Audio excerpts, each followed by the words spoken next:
काला खाऊ दही भात वैकुंठितो ऐसे नाही गवळ काही काल्याचे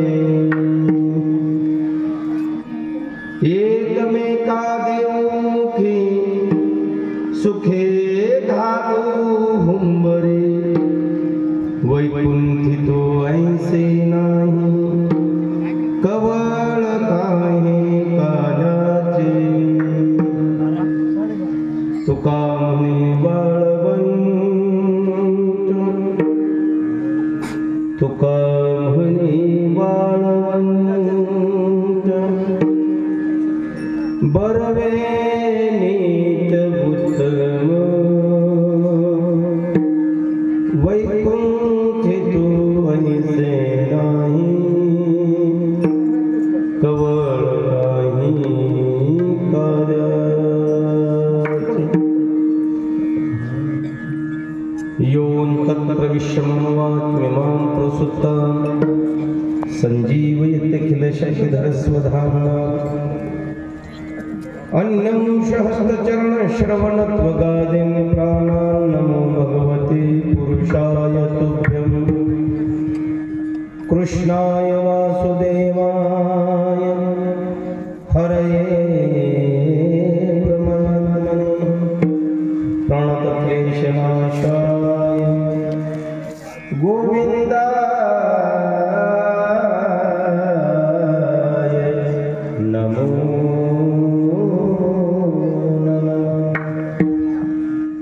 माझे वाणी तुझे वरणे माझे वाणी वरणे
देवादि देवा जगत्रय जीवा परियेशी केशवा विनंती माझी ठेव बाळा ठेव तिथं माझी वाणी तुझे वर्णी गुणनाम ऐसे देई प्रेम काही कळा उपजवनिया पुढती येऊ काला खाऊ दही भात वैकुंठितो ऐसे नाही कवळ काही काल्याचे। उपस्थित संत सज्जन श्रोती मायबाप ज्ञानवंत प्रज्ञावंत वयोवृद्ध चतुर बहुश्रोत श्रोते माता भगिनी कार्यक्रमाचे सर्व आयोजक नियोजक, सप्ताह कमिटी, गावातील सर्व परमार्थिक क्षेत्रातील भजनी मंडळी, गायनाचार्य, वादनाचार्य, सर्वांच्या चरणी नतमस्तक होऊन पवित्र अशा ह्या आत्माराम बाबाच्या दरबारामध्ये आपल्या गावचं नव्हे, महाराष्ट्राचं, हिंदुस्थानाचं नव्हे, जगाचं कुलदैवत असणाऱ्या पांडुरंगरायाच्या 43व्या वर्धापन दिनानिमित्ताने समर्थ सद्गुरू मारुतराव महाराजांचा चालत आलेला हा नेमाचा सप्ताह, आज आपण 43व्या वर्षाला 1 तासाने निरोप देणार आहोत आणि 45 वर्षामध्ये 44 तर मी वाट पाहत होतो कोणीतरी काहीतरी म्हणून एक उडी मारतील म्हणलं, एक पायरीवर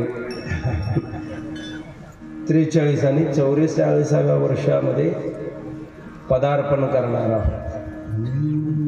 मोठ्या थाटामाटामध्ये चालू वर्षाचा कार्यक्रम संपन्न झाला.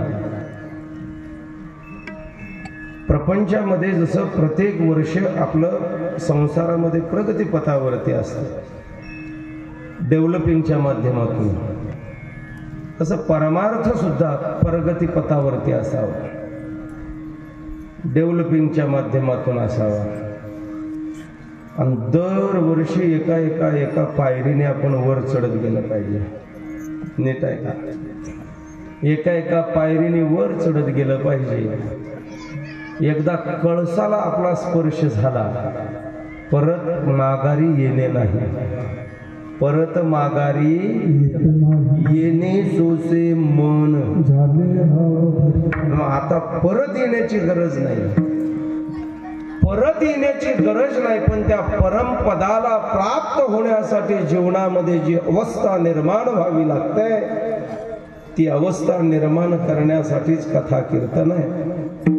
आणि आज काल्याचा प्रसंग आहे. खरं तर आतापर्यंत कीर्तन संपायला पाहिजे होतं, बरोबर आहे का नाही? कीर्तन संपायला पाहिजे होतं. मला 2 माणसांनी विनंती केली. एक भजनी मंडळ म्हणले, महाराज उद्या तुम्हाला काय कुठं कीर्तन आहे का? लय ताप आहे, हा म्हणावतं का आहे की नाही म्हणावतं का आहे. म्हणून मी त्यांना म्हणलं नाही, मग निवांत करू म्हणे. 11 11:30 वाजता चालू. भजनी मंडळांचं एक ऐकावं लागलं आणि आमचे कार्यकर्ते अनिलराव म्हणले आताच भगोने ठेवले चुलीवर. निम उरकत आलंय म्हणायला. काल्याचं कीर्तन फार मजेचं आणि ऐकण्याची मानसिकता नसताना सुद्धा माणसं बसतात, हे फार विशेष आहे. बरं का? रात्रभर कीर्तन ऐकली माणसं. रात्री कीर्तनाला कोण कोण होतं म्हणायची गरजच नाही, गरज नाही. ज्याचा चेहरा टवटवीत दिसतो समजायचं ह्यानं गोधडीत होतं.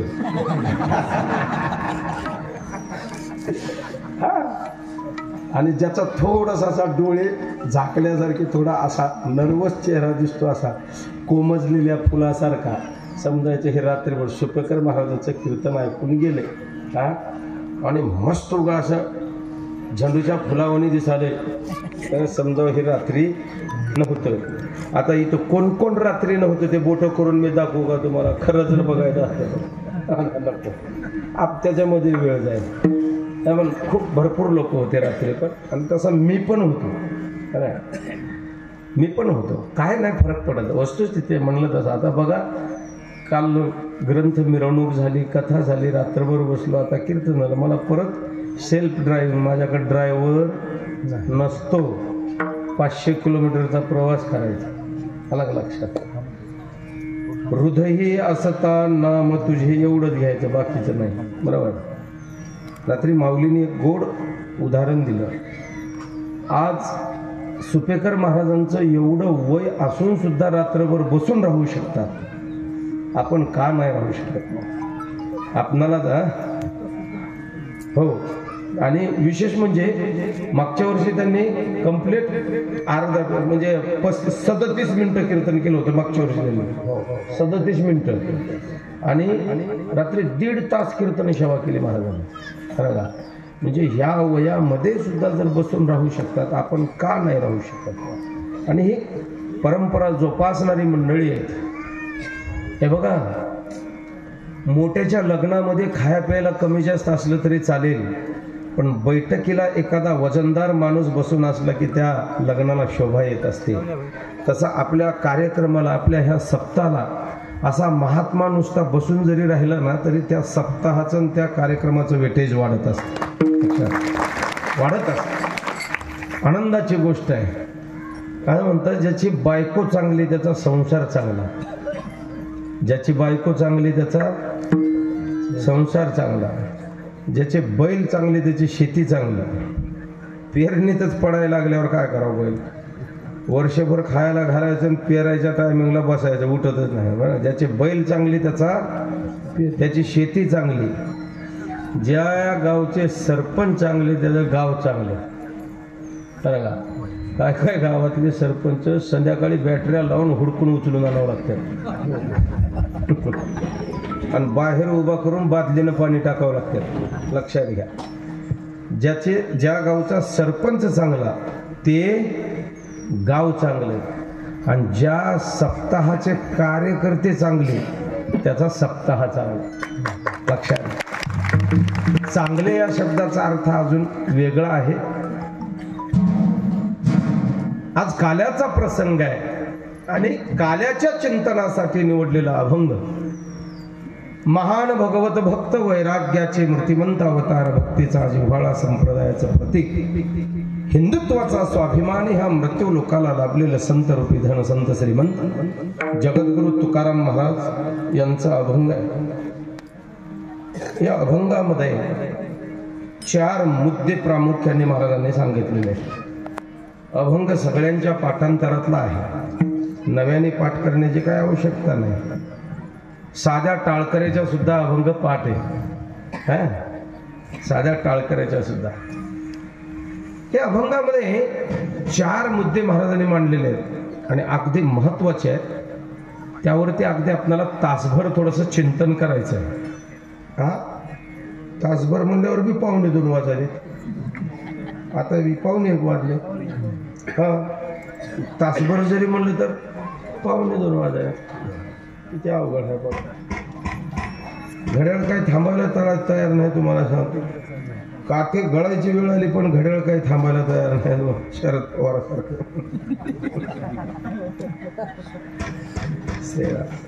आहे का? तुकोबारायांनी या अभंगामध्ये काल्याचं महत्व सांगितलंय. काला, रात्री बाबांनी त्याच्यातला फक्त एका वाक्यामध्ये स्पष्टीकरण दिलं. बरोबर आहे ना? काला. काला या शब्दाने संप्रदायाची सुरुवात आहे. नीट आहे का? काला या शब्दाने वारकरी संप्रदायाची सुरुवात आहे आणि काला याच शब्दाने वारकरी संप्रदायाची सांगत आहे. व्याकरण जर कुणाला जमत असेल तर बघा, याच्यामध्ये ककार आणि लकार आहे. तुकोबारायांचं वाङ्मय एवढं फार सोपं नाही, लक्षात घ्या. ककार आणि लकार 2 वर्ण आहे. 2 वर्ण, 2 वर्णाचं एक पद तयार झालं. एक ककार, एक वर्ण, लकार दुसरा वर्ण, 2 वर्णाचा एक वर्ण. म्हणजे मी व्याकरणातलं सांगतोय. वरण म्हणजे भातावर खायचं, आपल्याला ते वरण सोडून दुसरं माहितीच नाही. 2 वर्ण एकत्र झाल्यानंतर त्याचं एक पद तयार झालं. त्या पदाचं नाव आहे काला. नीट आहे का? त्या पदाचं. माझी अपेक्षा कथेसारखे करू नका.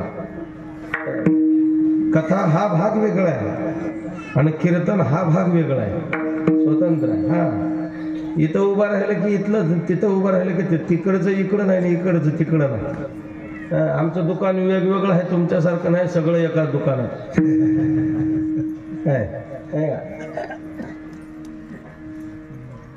व्याकरणाच्या माध्यमातून बघितलं, काला 2. आता नीट आहे का? थोडाच वेळ पण थोडंसं चिंतन. दोन वर्णाने एक पद तयार झालं, तसं दोन पदार्थाचं एकत्र झालं ते पद, त्याचं नाव काला. पहिला शब्द आणि दुसरा शब्द. दोन पदार्थ एकत्र कोणते आहेत? आता याच्यामध्ये काल्याचे 3 प्रकार आहेत. मी तो शेवटच्या चरणावरती वेळ मिळाला तर सांगणार. काल्याचे अधिकारी 3 आहेत. काला 3 प्रकारचा आहे आणि काला 3 ठिकाणी केला जातो. काला एका ठिकाणचा नाहीये. 3 ठिकाण वेगळे. काला खाणारे वेगळे आणि काला देणारे वेगळे आणि काल्याचा 3ही काल्याचा परिणाम वेगवेगळा आहे. 3ही काल्याचा परिणाम वेगळा आहे. या अभंगाच्या पहिल्या चरणामध्ये महाराजांनी आलोकत्व सांगितलं. गोड विषय 2-3 शब्द लक्षात राहिले की अभंग कळला तुम्हाला. पहिल्या चरणात आलोकत्व सांगितलं, दुसऱ्या चरणामध्ये दुर्लभत्व सांगितलं, तिसऱ्या चरणामध्ये परंपरा सांगितली आणि चौथ्या चरणामध्ये ठिकाण सांगितलं.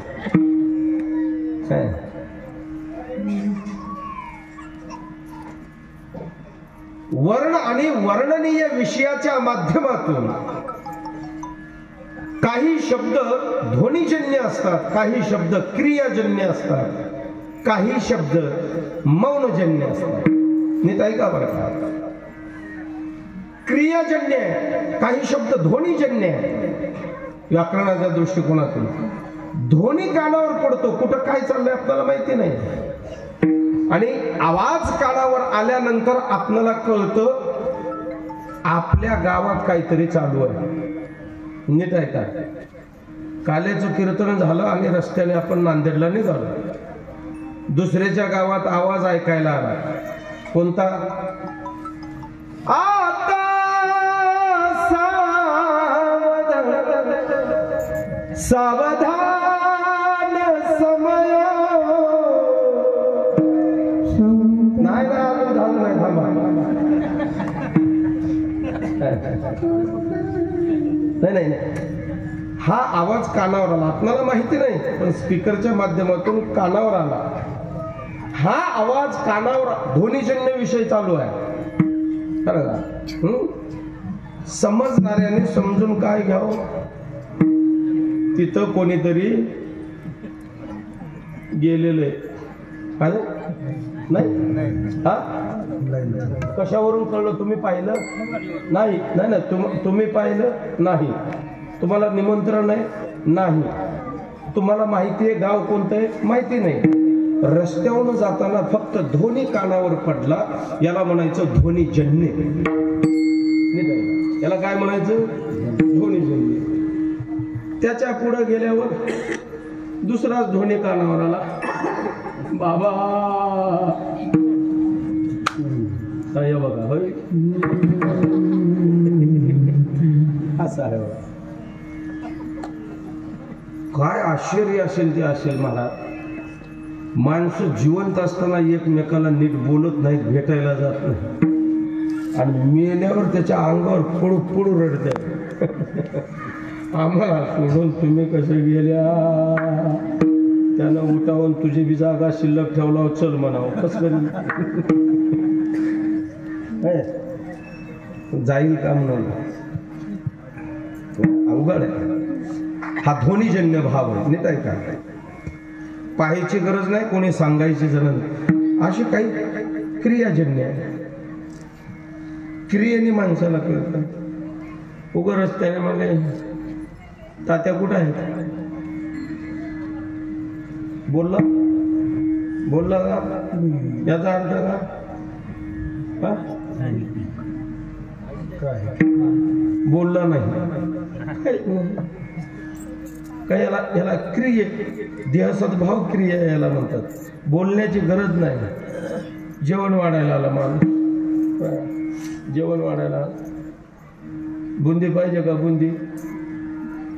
बोलला का? नाही. ज्याला खायचं आहे त्यानं नाही म्हणत नाही ना, असं करून असा करते, मधून टाक म्हणते, बोलत नाही. होकारार्थी आणि नकारार्थी क्रियाजन्य भावातून आपल्याला कळून जातं त्याला नेमकं काय पाहिजे. फार गोड चिंतन आहे शास्त्रकारांनी केलंय. कन्यावरयते रूपम माता वित्तम पिता श्रितम बांधवा कुलमिच्छन्ति मिष्टान्नं वितरे जना. एका मुलीला मुलगा पाहायला आला, मुलगा बरं का. आणि त्या मुलासोबत दुसरे 2 मित्र आले. एक येलो शर्टचा होता, एक चेक्सचा शर्ट होता आणि एक ब्लॅक कलरचा शर्ट होता. तिच्या मैत्रिणी खिडकीतून बघायला लागल्या बरं का सगळ्यात. आणि ते बैठकीमध्ये बसलेले अगोदर बघून झालेलं होतं. जी आता होणारे, ज्या मुलीसाठी मुलगा बघायला आलाय त्या दुसऱ्या मैत्रिणीने विचारलं, म्हटले का ग तो ब्लॅक शर्टवाला मुलगा आहे का? तिने फक्त असं केलं. नीट आहे का? क्रियाजन्य भाव सांगतो तुम्हाला. मग तो चेक्सचा शर्ट आहे तो असं केलं. मग येलो शर्टवाला आहे का? काहीच बोलले नाही, फक्त खाली मान घातली. त्याचा अर्थ काय? न बोलण्यात सुद्धा अर्थ बरेचसे सापडून जातात. ह्याला क्रियाजन्य म्हणावं. त्याला काय? तसं तुकोबाराईने ह्या अभंगामध्ये एक आलोकत्व सांगितलेलं आहे. आलोक.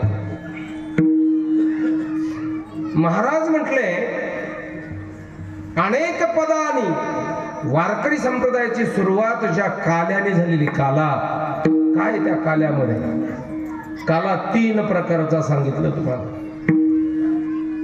दही आणि भात हा एक काला आहे. दही मुरमुऱ्याचा हा एक काला आहे बरं का. आणि दुसरा एक काला आहे. मी 3ही काले मी तुम्हाला सांगणार आहे थोड्या वेळामध्ये, लक्षात घ्या. दही हा पदार्थ शुभ्र आहे, भात हा पदार्थ शुभ्र आहे. दही कितीही ताजा असू द्या त्याचा गुणधर्म थोडासा आंबट आहे. आणि भात हा चवीला गोड आहे. भात हा चवीला गोड आहे. आंबट दह्यासारखा आपला प्रपंच आहे आणि भातासारखा परमार्थ. आंबट प्रपंच आम्हाला दही आंबट लागल्यानंतर खाण्याची तरी इच्छा आहे, सोडित नाही. खाण्याची इच्छा आहे. मग त्याच्यात मीठ टाकून म्हणा, त्याच्यात साखर टाकून म्हणा, काय काय टाकायचं ते टाकून माणसं, कारण तो आंबट आहे, प्रपंच आहे. कितीही ठोकरा बसल्या तरी सोडायचं नाही. तुम्हाला सांग, फार सगळं वाटोळं झालं तरी दुसऱ्याने जोमाने तयार होत असतं, पण सोडता येत आणि सोडायचा पण. लक्षात. गोड भाताला आंबट दह्याची संगती का? तर आंबट अर्थात पांचट असणाऱ्या संसाराला परमार्थाची संगती, याचं नाव काला. तुम्ही एखादी माय माऊली सुंदर सुगरण आहे, तिने भाजी केली, भाजी आणि त्या भाजीला मीठच टाकलं नाही, त्याला काय म्हणतात तुमच्याकडे?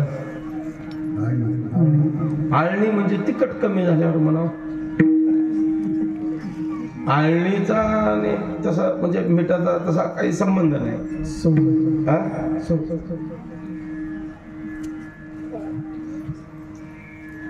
म्हणजे मिरची कमी जास्त झाली तर तिखट, थोडा आळणी, थोडा हा भाग असतो. पण मीठच टाकायला विसरले, त्याला आळणी नाही, काहीच नाही. जुना शब्द आहे आपल्याच भागातला, पानचट. काय शब्द आहे? म्हणजे थोडं च या शब्दावरती दबाव द्यायचा असतो.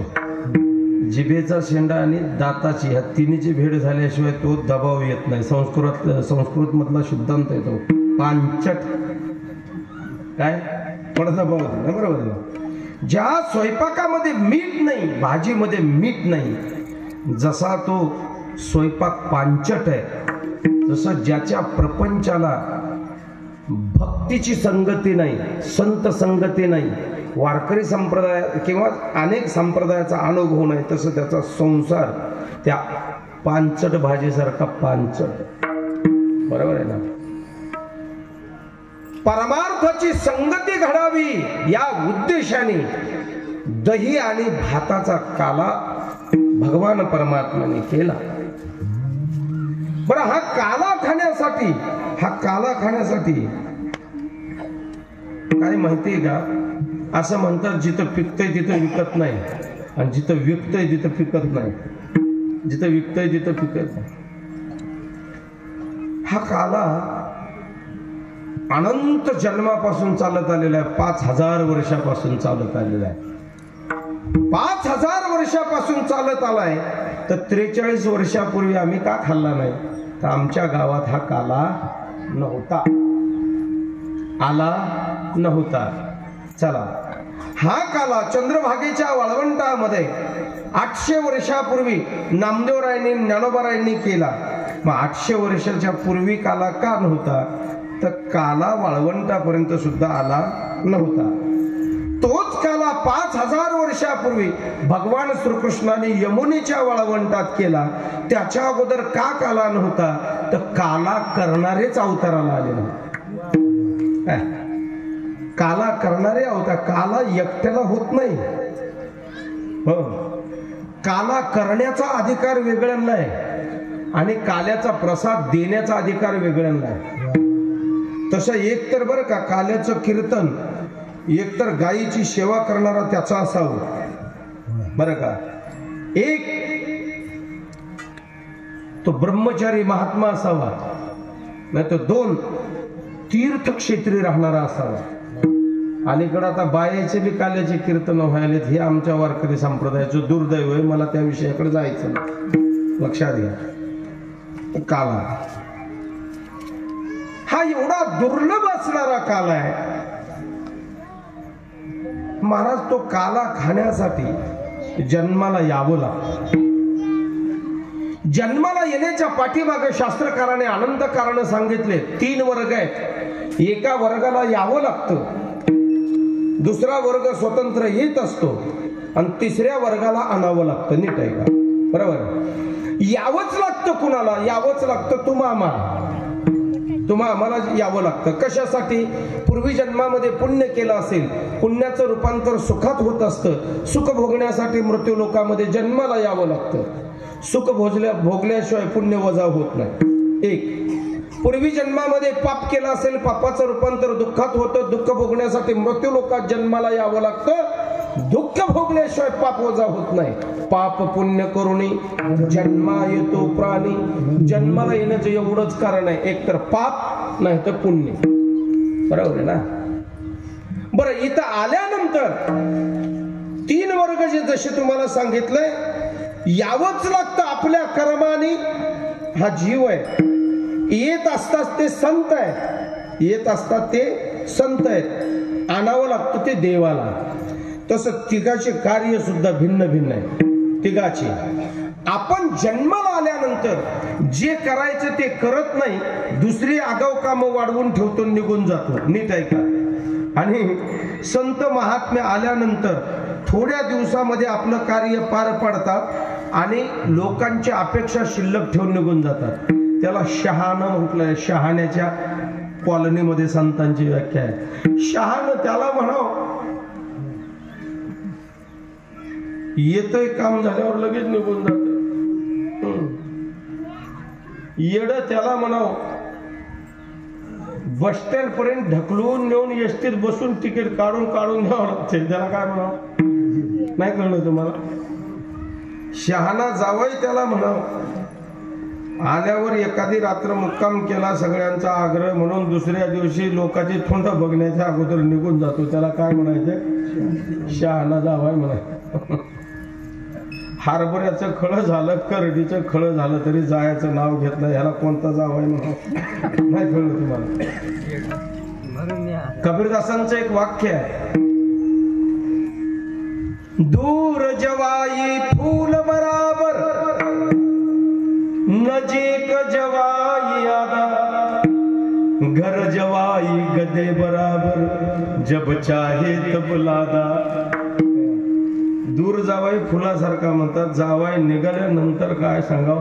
आश्चर्यदाने मच्छरदाने गुलाब पाणी, 25 माणसाची ताना तानी.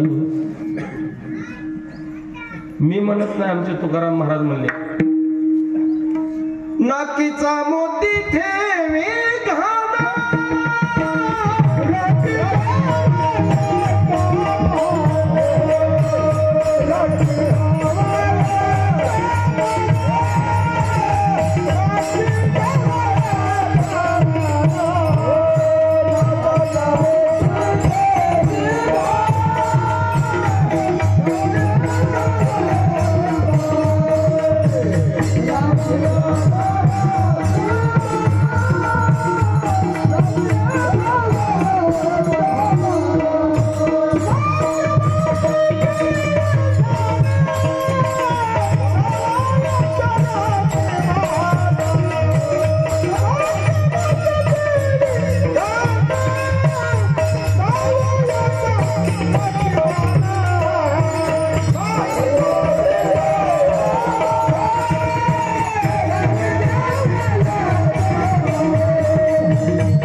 तर काहीच सांगणार नाही. म्हणजे महिलांच्या आवडीचा विषय सांगितलाय. शेण साई उतरंड जावय नाही का? काय काय रस्त्यावर पडलेलं जनावरांचं शेण महिलांना, जुन्या महिलांना आवडत होता आणायच्या, सडा समर्जन करायच्या. आता कोणी सडा टाकीत नाही. सडा टाकायच्या टायमिंग पर्यंत हेच घरात पडून राहतात. कोण सडा टाकणार? दुसरी गोष्ट, जुन्या काळामध्ये उतरंडे असायच्या. उतरंडे मडक्यावर मडकं, मडक्यावर मडकं. हा, आणि ह्या आमच्या आजीमाय त्याच्यामध्ये भुईमुगाच्या शेंगा ठेवायच्या. खरं का? भुईमुगाच्या शेंगा, काही काही शेवया, काही काही त्याच्यामध्ये तीळ साखर असायचं. मला सांगतो, जर घरातली घरमालकीन गावाला गेली 8 दिवसांनी जर आली तर ती पहिलं कुठंच जात नव्हती. देवघरात पूजा केलंय काय बघत नव्हती. पहिलं उतरंडीकडे जाऊन बघायचे माझ्या मडक्याला कोणी हात लावलाय का. आणि बरोबर मडकं हल्लेलं उतरंडीतलं काढलेलं तिला कळायचं. काय इंजिनिअरिंग डोकं होतं काय सांगतो. एक केस एवढं जरी असा क्रोध झाला तरी कोण उतरली होती उतरण झाली सुरुवात. म्हणजे हा आवडीचा विषय. 2 झाले. तिसरे एक राहिले साय, शेण साई, दुधावरचे साय.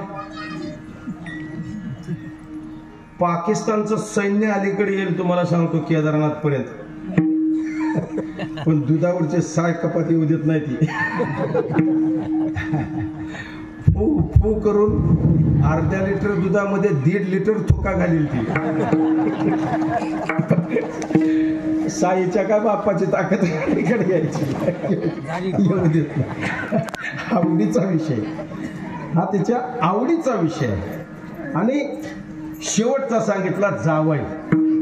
जावई वर्षभर झालं होतं लग्नाला, उभं येणार आहे म्हणून बातमी कळली सासरवाडीला. मस्त कार घेतली, पांढरे कपडे बिपडे घातले, सासरवाडीला निघाला. चौकात 2 मित्र भेटले. त्याला म्हणले, बाळासाहेब कुठं चालला? सासरवाडीला चाललो. उठले पहिल्यांदाच. मला म्हणला, आमचे अजून झाले नाहीत. म्हणला, आमचे झाल्यावर आम्ही आमच्या सासरवाडीला तुला नेऊ. कमीत कमी विचारायचं तरी. म्हणला चल म्हणून. त्याची इच्छा नव्हती यांना न्यायची, पण ही मागं लागून बळच बसली गाडीत. सासूबाईला आनंदात जावई येणार आहे, जावायचे मित्र येणार आहेत. पावसाळ्याचे दिवस अख्खं गाव फिरले. कुठं दूध मिळतं का, कुठं दही मिळतं का, कुठं तूप मिळतं का, कुठंच मिळालं आहे. मुदखेडला गेली. 1 नंबरचा गला कुणाचा आला होता म्हणजे त्याला फोन करून बघावं म्हटले, दूध मिळते का काय. हा माऊलीला विचारा. त्याच्याकडे बी नाही गेलं. पावसाळा आहे, म्हशी सगळ्या आटून गेल्या, दूध नाही काय नाही. मुदखेडला गेली डेअरीला. काय करते, आणि तिथं जाऊन विचार करते काय ना, म्हणजे जावा एवढा खुश झाला पाहिजे म्हणजे आयुष्यभर लेकीला असं हातावर घेऊनच उचलला पाहिजे म्हणजे असं. हा, त्याच्यासाठी काही खर्च झाला त्याचा. गेली तिथं पैसे विसरून गेले. झाले 10 लिटर दूध घेतले जावायला बासुंदी करायला. आणि तिथं होते तुकाराम महाराज. तिच्याकडनं होते पैसे, नाकात होती नथ काढली, सोनाराच्या दुकानात जाऊन विकली आणि विकून तुम्हाला सांगतो त्याचं दूध, त्याची चारोळी, काजू, बदाम सगळं आणले तुम्हाला. जावई संध्याकाळी 6 वाजता येणार आहे मग दुपारी 2 वाजता. ते जुन्या काळातली गोष्ट आहे. चुलीला पाऊस चालू होता, ओले लाकडं होते. दुपारी 2 वाजता चूल पेटून त्याच्यावर ठेवली 10 लिटर दूध तापायला. घट्ट झाड बासुंदी अशी बोट घातलं तर शिरली नाही पाहिजे म्हणजे एवढी घट्ट बासुंदी करतो म्हणजे जावायला. चमच्यानं तोंडात टाकलं तरी असं चटकाने चिटकून बसा म्हणजे वरचा खालचा दार.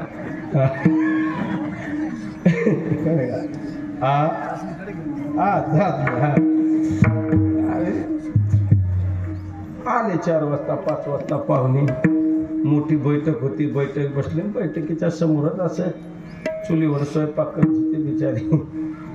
बोल एकीच झडीनं लाकडं भिजलेले, जाळ लागणार झाले. ते काय दूध घट होईना झालं. बक्कूळ त्याच्यामध्ये पावडर टाकून आली, चारोळी टाकून आली. त्या ओल्या लाकडाला फुकून फुकून फुकून बेजार झाली. धूर नाकात जाऊन नका सर्दी झालं होतं तिला.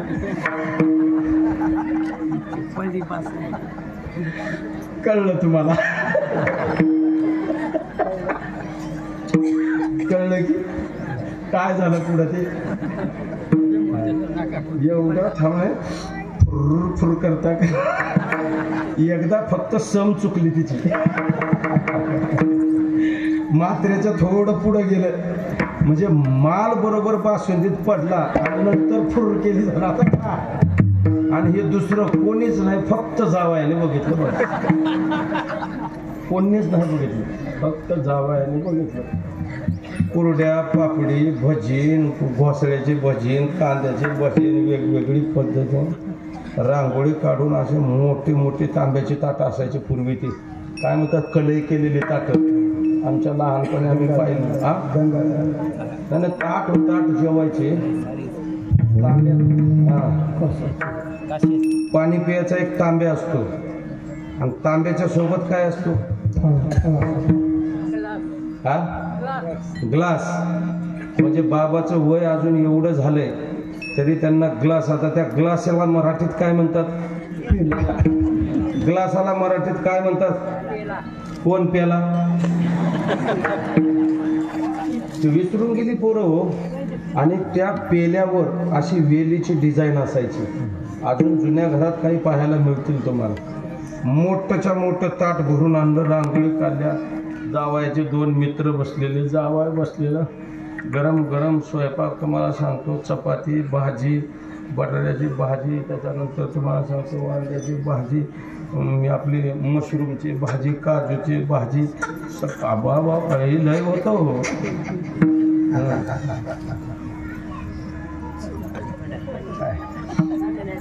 शेजारचे जावायचे मित्र बसलेले. म्हणले बरं झालं म्हणजे घरी जेवण आलो नाही, नाही तर जेवण आलो असतो तर येऊन घोटाळा झाला असता. म्हणजे उपवास धरून आलेलं बरं झालं. म्हणजे बसली एकानं 7 वाट्या बसून द्यामध्ये. जावाय वाटीकडे बघायला तयार नाही. त्यानं ताटाच्या बाहेर काढून ठेवली. सासू वाकू वाकू बघायची. माझ्या आईनं दिलेली नथ होती. जावाई पोटभर जेवून खुश होऊन जावं नथ मोडून आले. जीवाचा आट्टापिट्टा केला. बासुंदी जावयासाठी केली. जावय हात लावणार झाला. हात लावणार झाला. पोराला पाठवली. जाय भाऊजीला उभं 2 वाट्या तरी खा मला. त्याला मला भाऊजी बासुंदी नका हो, मला दुधाचं जमत नाही. मला दुधाचं खावं. आईची लई इच्छा आहे. आई डोळ्यात पाणी आणाली. 1 वाटी तरी घ्या. मला तुमच्या पाया पडतो. 1 चमचा सुद्धा नको मला. 1 चमचा सुद्धा नको. मिळवले नाही तिथं काय दम निघाला. सासऱ्याला पाठवली तिच्या मालकाला. काय असेल ते असेल, काय राहिलंय का जावयाचं द्यायचं?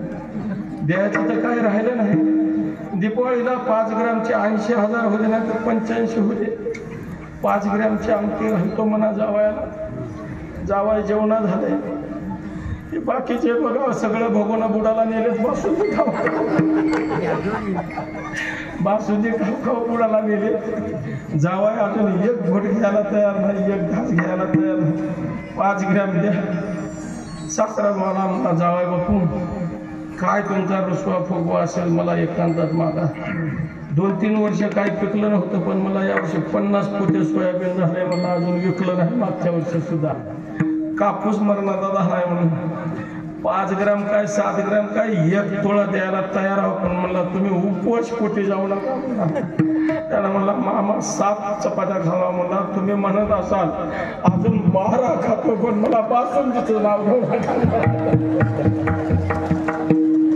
बासुंदी नाव विनोद म्हणून नाही, वस्तुस्थिती. किती लोकांनी आग्रह केल्यावर तो बासुंदी खाईल मला सांगा. मला याच्यात तुम्हाला सिद्धांत सांगायचा. किती लोकांनी आग्रह केल्यावर खाईल? खाऊ शकत नाही. खाऊ का? त्याला माहिती याच्यामध्ये काय आहे. बरोबर आहे ना. तर आमचे संत महात्मे या प्रपंचामध्ये आल्यानंतर त्यांना माहिती होतं या प्रपंचात काय आहे ते, म्हणूनच रमले नाही याच्यामध्ये.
विठ्ठले हे चित्त प्रपंचापासून आणि वमन ते मनी.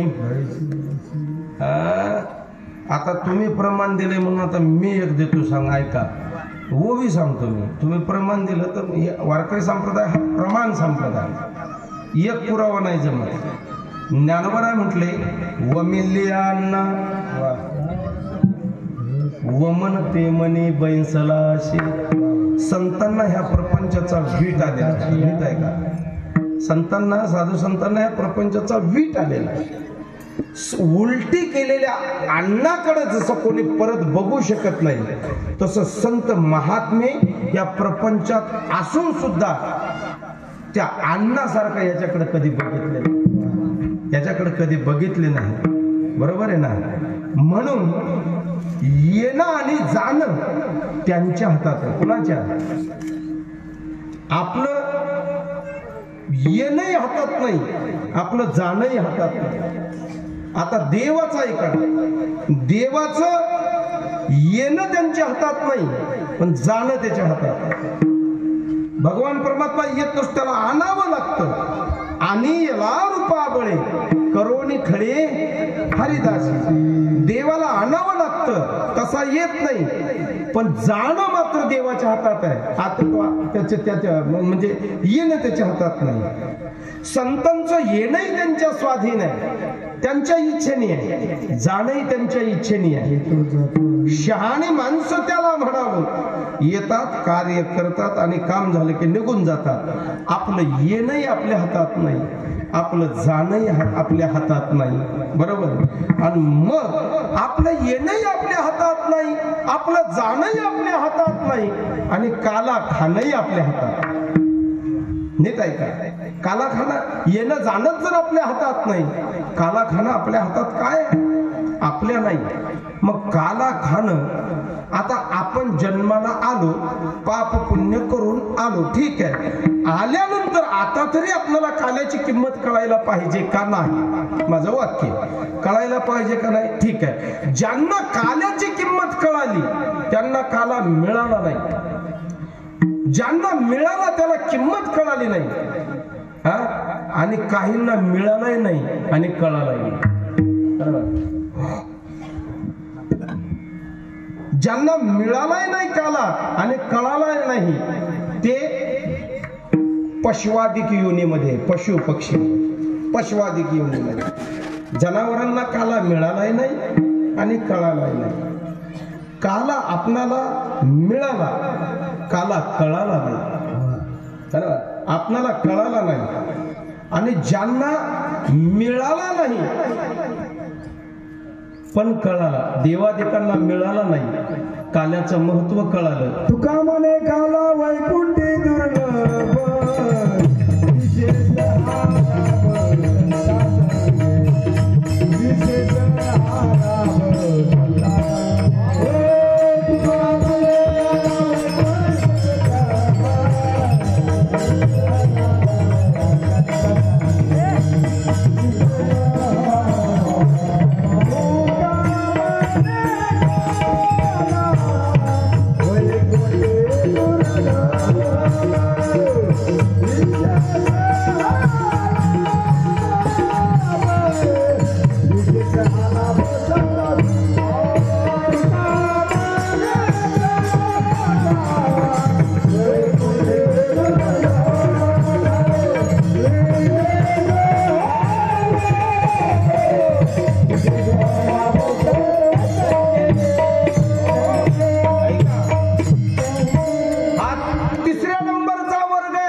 त्यांना काला कळाला पण मिळाला नाही. तुका म्हणे काला वैकुंठी दुर्लभ. बरोबर आहे ना. हा काला संतांच्या सानिध्यात होतो. आता 2 नंबरचा वर्ग आहे, त्यांना काला मिळालाही आणि त्यांना काला कळालाही, म्हणून म्हणतात आम्ही परत जन्माला येऊन हाच काला खाऊ. पहिल्या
महाराज म्हटले या काल्याचं महत्व आम्ही समजून घेतलेलं आहे, म्हणून परत परत आम्ही जन्माला येऊ आणि परत परत काला खाऊ. काल्याचं विशेष महत्व ज्यांना कळलं आम्ही म्हटले परत जन्माला येऊ. आता थोडस आध्यात्मिक विषय असा आहे, असा विषय आहे.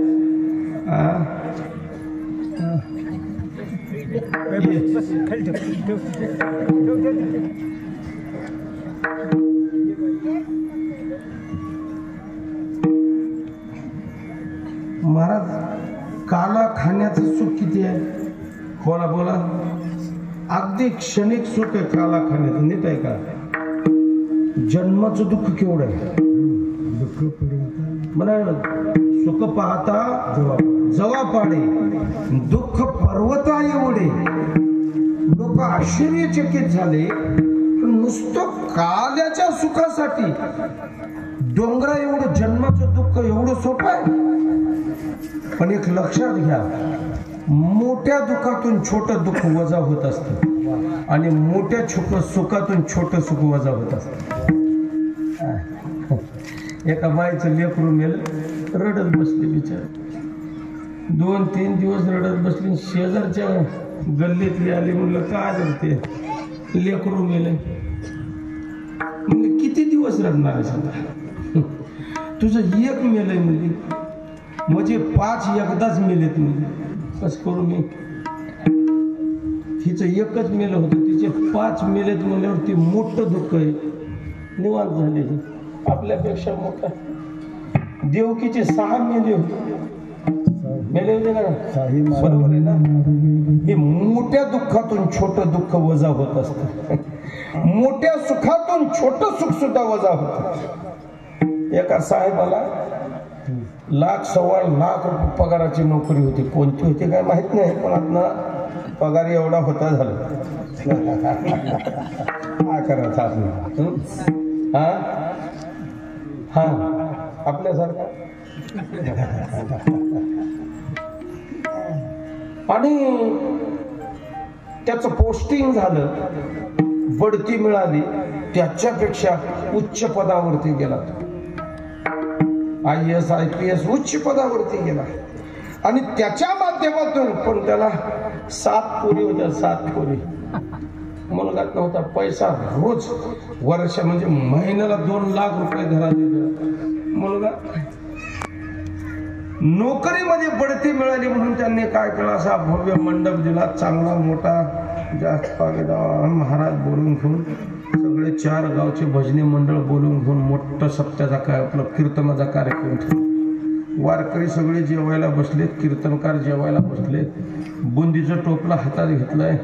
सगळ्या वारकऱ्याला वाढत महाराजापर्यंत वाढत गेला. तेवढ्यात त्याला फोन आला सासरवाडीचा. हॅलो साहेब, अभिनंदन बरं का, तुम्हाला मुलगा झाला बरं का. 7 पोरीवर 7 मुलीवर 8वा मुलगा झाला. मुलगा झाला म्हणण्याबरोबर त्या हातातलं बुंदीचं टोपलं त्या महाराजाच्या डोसक्यावर बरं का.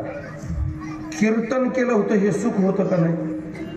महाराज लोकांची पाद्य पूजा करून रांगोळी काढून भोजन वाढत होतं हे सुख होतं.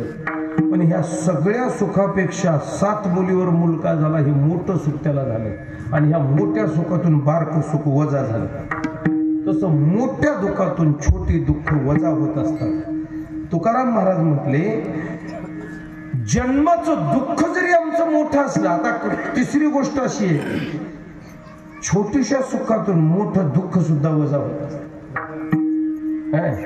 छोट्या सुखातून मोठे मोठे पर्वता एवढे दुःख सुद्धा वजा होत असतात. काल्याच्या प्रसादाच्या सुखासाठी आणि काल्याच्या प्रसाद सातत्याने सेवन करण्यासाठी आम्हाला परत जन्माला यावं लागलं तरी चालेल. त्या जन्माचं दुःख भोगण्यासाठी आम्ही तयार आहे. पण आता दुसरा एक जण म्हणला, महाराज काय सोपं काम आहे का? मला जा जा या या जा जा या या करण्यापेक्षा आता तुम्ही आलाय का नाही? मला काय म्हणायचं, आता तुम्ही आलाय का नाही? ते महाराजाला म्हणाले, आता तुम्ही आलाय का नाही? आताच एक शेरभर दही मुरमुऱ्याचा काला तुम्हाला टोपलभर आणून देतो. निवांत स्टेजवर बसा, एक पाण्याची बाटली आणून देतो. आता पोटभर खाऊन जा, अजून परत कशाला येता? नाही कळलं तुम्हाला? बरोबर आहे ना? अजून परत यायची काय गरज आहे? आलाच सरशी आताच खाऊन जा ना. आता खाण्यामध्ये आणि परत परत जन्माला येऊन खाण्यामध्ये परत परत जन्माला येण्यामध्ये तुकोबरायांनी त्या काल्याच्या प्रसादाचं विशेष महत्व वाढवलं. काल्याच्या प्रसादाचं विशेष महत्व वाढवलं आणि म्हटले महाराज केवढंही आमच्यावरती दुःख जर जन्म. आणि म्हटले काय म्हटले, अरे हृदयी असता नाम तुझे गर्भवाशी दुःख नाही येता जाता. देवाचं सतत चिंतन आमच्या जर हृदयामध्ये असताना गर्भाचं दुःख आम्हाला काय करणार आहे. हृदयी असता नाम तुझे. त्याच्यामुळं दुःखातून मोठ्या दुःखातून दुःख वजा होत असतं, मोठ्या सुखातून दुःख वजा होतं. आता तुम्हाला 2 उदाहरण सांगितले. सुखातून दुःख कसं वजा होतं ते सांगतो. ऐश्वर्य संपन्न राजाचा प्रधान फार रागिष्ट, भयानक रागिष्ट प्रधान. राजा शांत असतो, प्रधानच लय रागिष्ट असतं. आमदाराचं काय म्हणणं नसतं, हे गेटला बसलेले लय पुढं पुढं काय जाऊन देत नाही, त्याचं काय म्हणणं नसतं तसं. बस बस बस बस चहापेक्षा चहा कॅटली करा. बरं ते प्रधान असलं होतं तुम्हाला सांगतो, एवढं रागिष्ट आणि एवढं भयानक.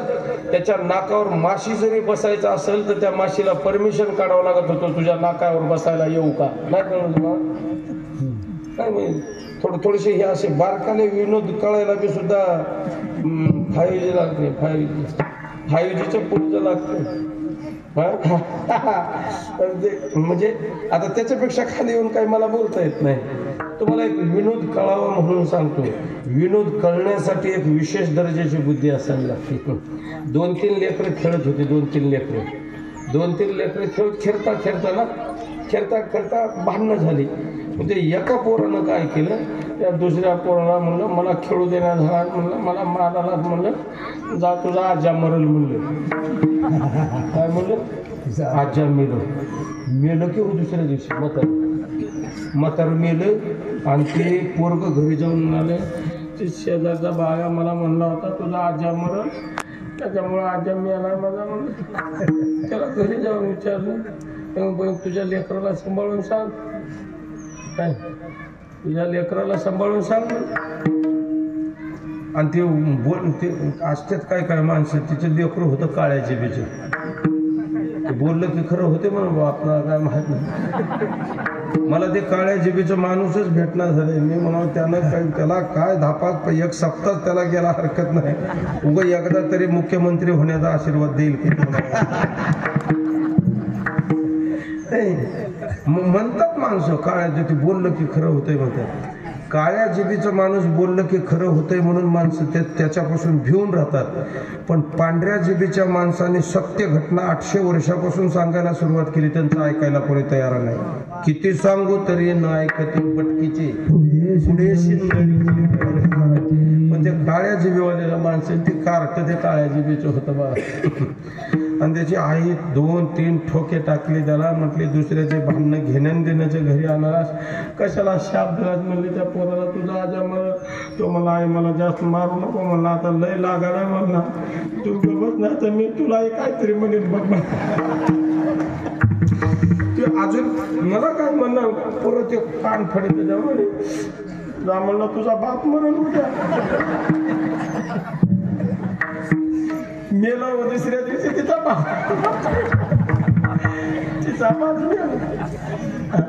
आता फार गंमत आहे बरं का.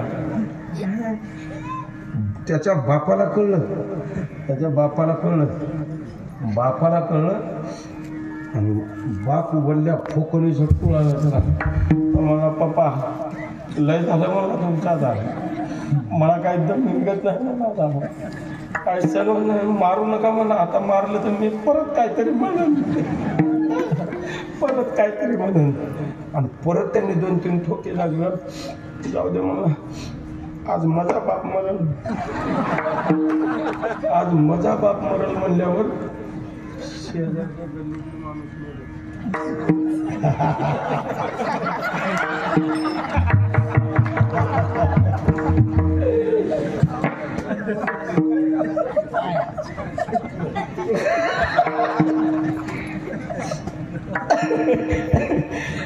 याला आता बघा हे माझ्याकडे असलं असतंय आता याला कोणती रेंज लागते ते तुम्ही समजून घ्या.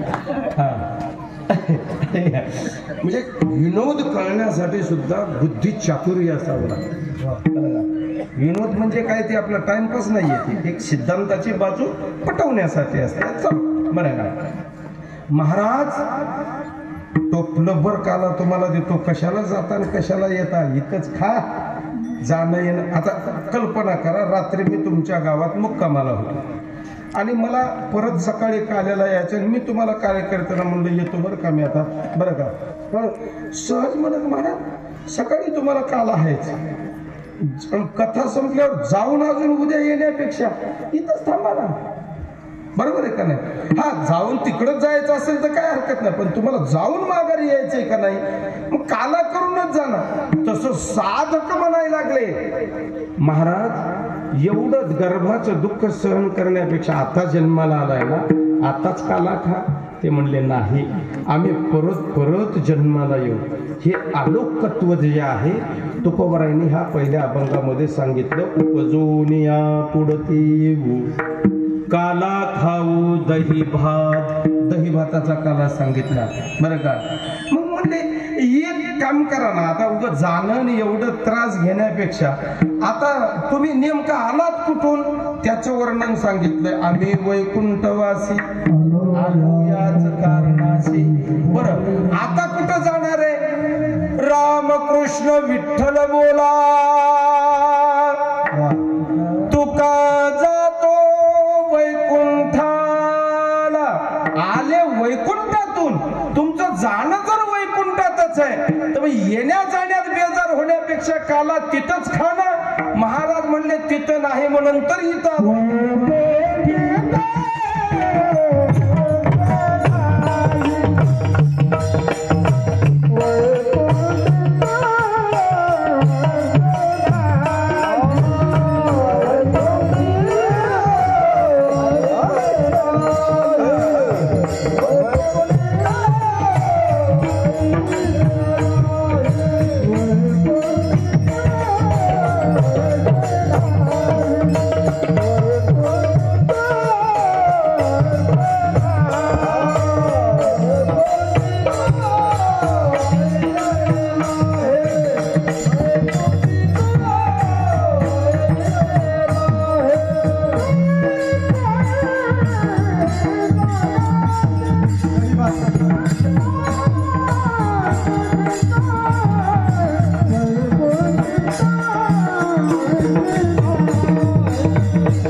वैकुंठात नाही म्हणून तर आम्हाला मृत्यू लोकात यावं लागतंय. वैकुंठी तो ऐशे नाही. आम्ही स्वतः वैकुंठात राहणारे, कार्य संपलं की वैकुंठात जाणारे, पण वैकुंठी तो ऐशे नाही. वैकुंठी कैशे नाही. रामकथा वैकुंठी नाही, भागवत कथा वैकुंठी नाही, काकडा भजन वैकुंठी नाही, गाता भजन वैकुंठी. आईशे आईशे म्हणजे कैशे. जे जे मृत्यू लोकात साधक आणि भक्त लोक त्या साधनेच्या माध्यमातून देवाला प्राप्त करून घेतात ती कोणतीच साधनं वैकुंठात नाही. जे वैकुंठात आहे ते आपल्याकडे नाही आणि जे आपल्याकडे आहे ते वैकुंठात नाही. बरोबर ना. वैकुंठामध्ये काय ज्ञानोबरायला विचारा. जे ताय रावता सारखे वाहन राजधानी इंद्रभुवन. पाणी प्यायला सुद्धा तिथं अमृत आहे. कल्पवृक्षाची झाडं आहेत, कामधेनू सारख्या गायी आहेत, बरं का, कामधेनू सारख्या गायी आहेत. हा वैकुंठ आपल्याकडे होतं म्हणतात बघा, आपल्याकडे 18 भार वनस्पती फुले फळे 22 त्या पोकरणी वाहती ज्या घरे कुल स्त्रिया राज्यराणी व संपत्ती. असं म्हणतात जुन्या काळामध्ये 18 भार वनस्पती होती म्हणजे 18 भार वनस्पती. बरं का, वनस्पती 18 भार वनस्पती कुठं गेले की काय नाही की आता 2च राहिले सांगतो तुम्हाला, गांजऱ्या गवत आणि येड्या बाबळी. बाकीची वनस्पती कुठं निघून गेली तपासच नाही. राम राज्य में था अमृत, नीट आहे का, राम राज्य में था अमृत, कृष्ण राज्य में था घी, अपने राज्य में देशी दारू पानी डाल के पी. हा आहे आपला राजा. मग आपण म्हणू शकतो का 18 भार वनस्पती, बरोबर, जे त्यांच्याकडे ते आपल्याकडे नाही. आपल्याकडचं अमृत त्यांच्याकडे नाही, त्यांच्याकडचं आपल्याकडे. त्यांच्याकडचं अमृत पिल्यावर माणूस अमर होतो, आपल्याकडचं पिल्यावर 15 वर्षातच अमर होते, 20 वर्षाच्या आतमध्ये अमर होऊन जाते. झालं बस, लय अवघड आहे माणूस. काय त्याच्यामध्ये एवढी शरीराची हानी आहे. कुठलीही ती धातू तिथली जे वस्तू पदार्थ आहे ना, केमिकल शिवाय बनत नाही. लक्षात घ्या.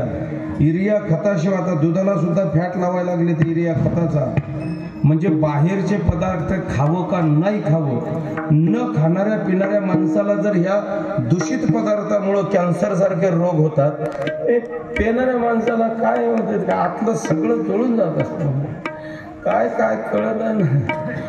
2-4 मित्र रस्त्याने चालले होते आणि रस्त्याने जाता जाता आपलं ते वॉशरूमला गेले. एक जण लग्नाला बसला गाडीतून उतरून बाजूला आणि लग्न झालं, उठता असं वाकडं झालं असं. अगं मला बायो, मला उठता येणं झालं रे, काय झालं की बघ म्हणाला त्याला, काय उठता येणं झालं, काय झालं. त्याला घेऊन गेले दवाखान्यात, ताबडतोब नांदेला. आणि दवाखान्यात नेण्याबरोबर डॉक्टरांनी तपासलं, काहीच नाही म्हणजे 1100 रुपये बिल होईल. म्हणजे झालंय काय, काहीच झालं नाही म्हणले. ह्याने शर्टाचं बटन पॅन्टीला लावलंय म्हणजे, त्याच्यामुळे कसं करा. जाऊ द्या, मला तो विषय सांगायचा नाही. म्हणजे जे आपल्याकडं आहे ते वैकुंठात नाही, जे वैकुंठात आहे ते आपल्याकडं नाही. वैकुंठी तो ऐसे नाही. याच्यामध्ये तुकाराम महाराजांनी दुर्लभत्व सांगितलं, बरोबर. कवळ काही काल्याचे, कवळ कवळ घ्या. कवळ म्हणजे हाताने जे देतो, हाताने असा एक म्हणजे एक मूठ आपण ज्याला देतो, प्रसादाची पद्धत आहे. मुठाने म्हणा, 5 बोटाने म्हणा, 5 बोटाने देतो, त्याला कवळ म्हटलेलं आहे, बरं का. असं देतो त्याला पसा म्हटलेला आहे, बरोबर आहे ना. दोन्ही हाताने देतो ह्याला काय ओंजळ म्हटलेलं आहे. असं देतो त्याला काय म्हणतात, हा जे काय असेल ते आता तुम्ही ठरवा. पण जे 5 बोटाने घेऊन दिल्या जातं त्याला काय म्हटलेलं आहे, कवळ म्हटलेलं आहे. मग हे काल्याचा प्रसाद तुमच्या वैकुंठात नाही, खाण्यासाठी तुम्ही मृत्यू लोकात येणार आहात ना, मग हे आमच्याकडे तुम्ही कसं देणार आणि कसं घेणार त्याचं उदाहरण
मुद्दे आपले किती झाले लक्षात आहे ना तुमच्या? पहिल्या चरणामध्ये आलोकत्व सांगितलं, दुसऱ्या चरणामध्ये दुर्लभत्व सांगितलं, तिसऱ्या चरणामध्ये काल्याची परंपरा सांगितली तुकाराम महाराजांनी. काल्याची परंपरा ही हातात द्यायची नाही. काल्याची परंपरा टाळकरी असू द्या नाही तर महाराज असू द्या पेपरवर द्यायची नाही. काल्याची परंपरा उपरण्यात द्यायची नाही. काल्याची परंपरा ओटीत द्यायची नाही. कॅरीबॅग मध्ये बांधून द्यायची नाही. बरं का? एका बायलेकीची शिदोरी आहे. काल्याची परंपरा अशी आहे, तुकाराम महाराज म्हणतात त्या मी तुमच्या मुखात घालायचं आणि तुम्ही एकमेका देवमुखी. का हसले तुम्ही? नाही म्हणजे मी आपलं रुतायला लागले म्हणून वर केलं, तुम्ही का हसले? एकमेका हे देणं नाही, आदराचं देणं आहे, सद आचाराचं देणं, सद विचाराचं देणं. एकमेका देवमुखी. ब्रह्मदेवाकडे राक्षस गेले एकदा, सगळी राक्षस सेना गेली.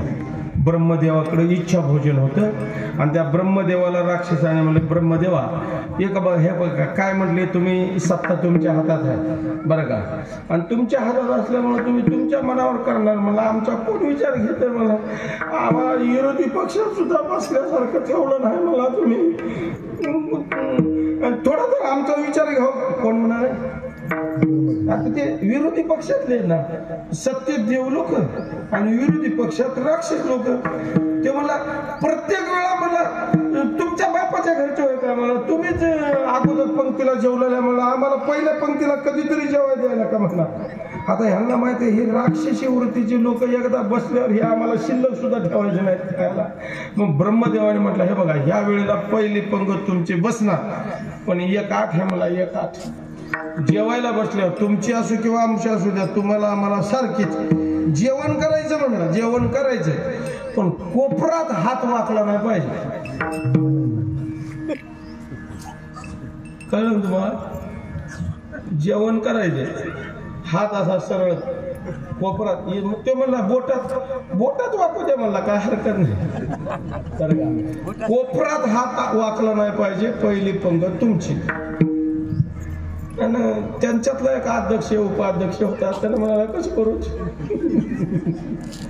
नाही म्हणजे आत मान्य करू त्याला सोडून देऊ पहिली पंगत. त्यानं मला येडायच काय, मला कधीच मिळणार मला पहिला मान मिळाला, मला लांब पडून खाता येईल मला. हात वाकणा गेल तर लांब पडून खाता येईल मला, पण अजिबात ढिलं पडायचं नाही मला. कर म्हणला चल फायनल झालं. फायनल बसली पंगत.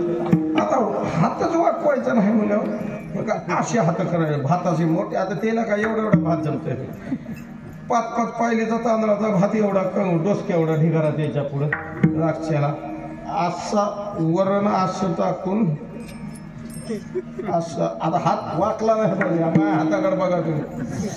असं असं जाऊन इकडून हात असा केला की असा करायला.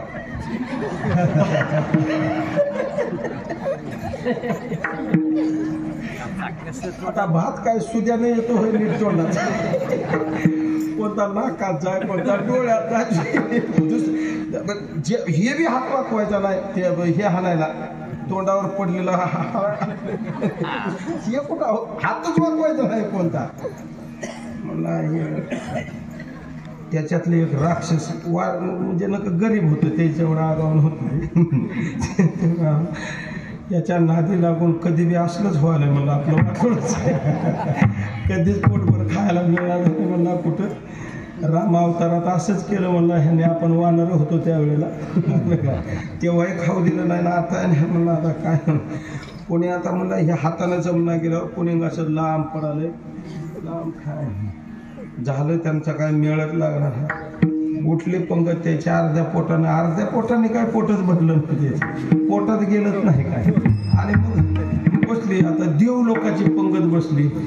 ब्रह्मदेवा अजिबात आम्हाला जो नियम होता तोच नियम तुम्हाला म्हणला. आमच्या नियमाचं तुमच्या नियमाचं उल्लंघन केलंय का आम्ही? नाही. आम्ही बघणार. आम्हाला सगळे कॅमेरे लावा मला. सगळ्याच्या एकाच्या पाठीमागं एक एक उभा राहा म्हणला. कुणाचा हात कोपरात वागते का बघा म्हणला. ब्रह्मदेव म्हणले काळजीच करू नका, बसा म्हणले. पंक्ती बसल्या अशा 2 जवळजवळ पंक्ती बसवल्या. एकच पात्र टाकलं मध्ये महाराज, एकच. इकडून एक जण बसवला आणि इकडून एक जण बसवला, असं बसवलं. झाली पंगत चालू. ब्रह्मार्पणम ब्रह्म हवेर ब्रह्मा. ते म्हणजे आता हे म्हणजे ही जवळ बसले का हे जागा मिळत कळला मला. तुम्ही मला खाऊ घालायचं, तुम्ही नाही खायचं. तुम्ही काय करायचं, मला खाऊ घालायचं. मी काय करायचं, तुम्हाला खाऊ घालायचं. तुम्ही चपाती म्हणलं की मी चपाती खाऊ घालायचं. मी म्हणलं ना शिरा, फक्त सांगायचं. लोणचं म्हणलं की तुम्ही नाही खायचं, मला खाऊ घालायचं. बरं का. आणि मग अशा प्रयत्नाने देव लोकांनी चालू केलेली परंपरा ही एकमेकाला देव घालू हुंबरी. तुका म्हणे वाळवंट बरवे नीट उत्तम. वाळवंट बरवे नीट आणि उत्तम. बरं का. हा एक काला अंतःकरणाच्या वाळवंटात होतो, एक. दुसरा काला चंद्रभागेच्या वाळवंटामध्ये होतो आणि तिसरा काला सद आचाराचा काला होत असतो. बरं का. एक वाळवंटातला काला, एक हृदयाच्या वाळवंटातला काला. हेही आहे. तुका म्हणे चित्त करारे निर्मळ गोपाळ नाही तेथे. बरं. दही भाताचा खिचडी काला. बरं का. एक आत्मशुद्धी करण्यासाठी काला आहे, बरोबर. हरिनामाचा खिचडी काला. प्रेमे मोहिला साधने, काय का. आणि बरं, आता ह्या काल्याचे अधिकारी कोण आहे, तर त्या काल्याचा अधिकारी सांगितलंय वैष्णव निका संभ्रम. निका वैष्णव पाहिजे हा काला खाण्यासाठी. आणि काला देण्यासाठी कोण पाहिजे, नाही का. भानुदास गीती गात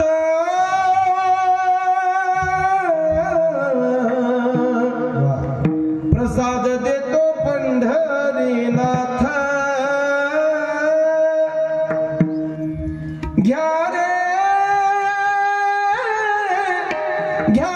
दही भात. घ्या रे दही भात.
याला सुद्धा महत्व आहे. देणारा कोण आहे, भगवान परमात्मा आहे. काला करीती संत जन सवे त्याच्या नारायण. साक्षात भगवान परमात्मा काला देणारे, काला खाणारे कोण आहेत, तर निके वैष्णव आहेत. निका सांगितलंय. सामान्य वैष्णवाला काला मिळतच नाही. तो दही मुरमुरी मिळत असतील, त्याला काला मिळत नाही. तुम्हाला दिसायला तो काल्याचा प्रसाद दिसत असेल, पण तो काला नसेल. लक्षात घ्या. काला खाण्यासाठी वैष्णव व्हावं लागतं. उग आम्ही काला खाला हो सगळं तसलं हो का. टोल नाक्यावरचं ते ग्रीन लाईट लागल्याशिवाय दांडकवर होत नाही. नाही कळलं तुम्हाला. ग्रीन लाईट लागल्याशिवाय दांडकं होत नाही, वर होत नाही. काला खाण्यासाठी कळलं का अजून आता परत दुसरं उदाहरण देऊन सांगू तुम्हाला. निका वैष्णव व्हावं लागतं. काला खायचा असेल तर हा तुम्हाला दही मुरमुरे मिळतील, आता इथे ठेवलेले वरती दही भात मिळेल, पण काला नाही मिळणार. काला खाण्यासाठी अधिकारी व्हावं लागतं. होल को व्हाल कोण कोण ते अधिकारी. जर असा काला खाण्यापेक्षा त्या तुकोबरायांचा ज्ञानोबरायांचा अनुयायी म्हणून जर काला खाल्ला ना, तो प्रसादे सर्व दुःखाना हानिरशोपजायते. सर्व दुःखाचा नाश करून अत्यंत सुखाची प्राप्ती करून देणारा हा काल्याचा प्रसाद. आणि त्या काल्याच्या प्रसादाचं ठिकाण तुकाराम महाराजांनी सांगितलं. तुका म्हणे वाळवंट बरवे नीट उत्तम. बरव या शब्दाचा अर्थ वेगळा आहे, नीट या शब्दाचा अर्थ वेगळा आहे आणि उत्तम या शब्दाचा अर्थ वेगळा आहे. तिन्हीचाही अर्थ भिन्न भिन्न आहे. आपली वेळ मर्यादा संपत आल्यामुळे आपण या अभंगावरती चिंतन केलेलं आहे.